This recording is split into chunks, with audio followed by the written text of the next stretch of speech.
novembro de 1941, as autoridades alemãs ergueram um campo de trabalho escravo mais tarde conhecido como Treblinka I, a cerca de 80 quilômetros ao nordeste de Varsóvia, na Polônia, ocupada em julho de 1942, na mesma área que foi concluída a construção do centro de extermínio, qual ficou conhecido como Treblinka II. De julho de 1942 a novembro de 1943, os alemães e seus colaboradores assassinaram entre 870 e 925 mil judeus em Treblinka. Também foi o primeiro campo de morte alemão onde ocorreu a cremação dos cadáveres a fim de ocultar o número de pessoas mortas.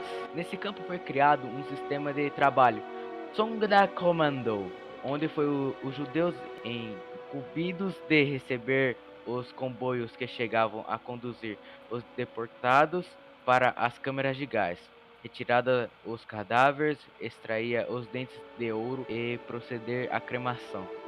Este campo foi dividido pelos alemães em dois campos menores, aonde um deles os prisioneiros somente se ocupavam dos extermínios e recuperação de objetos, e um segundo de campo onde os prisioneiros só se ocupavam da retirada dos cadáveres e cremação.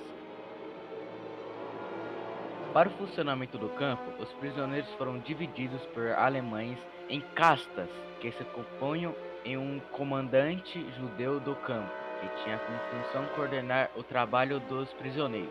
Para isso, ele contava com a assistência de outros prisioneiros, chamados de capos, que comandavam pequenos grupos chamados de comandos.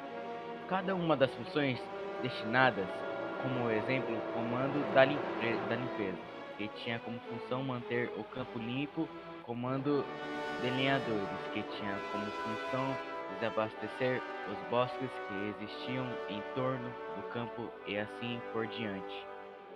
Foi em Treblinka que ocorreu em 1943 uma revolta dos prisioneiros onde sobreviveram aproximadamente 15 pessoas.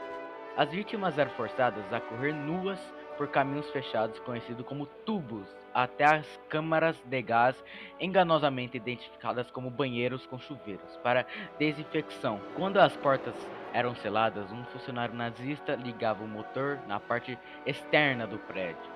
Bombardeava monóxido de carbono para dentro da câmara, matando de asfixia todas as pessoas que estavam dentro, homens, mulheres e crianças. Os nazistas selecionavam alguns prisioneiros judeus para permanecer vivos e soubessem efetuar o trabalho de remoção dos corpos de seus companheiros.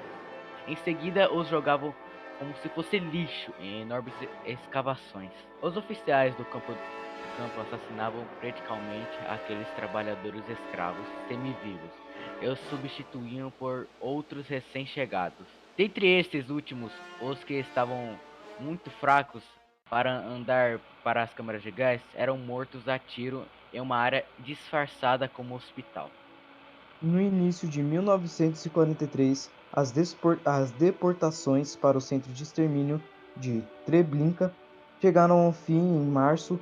Os alemães deram início ao Action 1005 naquele mesmo campo. Action 1005 era o nome do plano para eliminar todas as provas de extermínio em massa por eles executando. Os prisioneiros foram forçados a abrir valas coletivas e queimar os cadáveres dos seus irmãos judeus que haviam sido assassinados.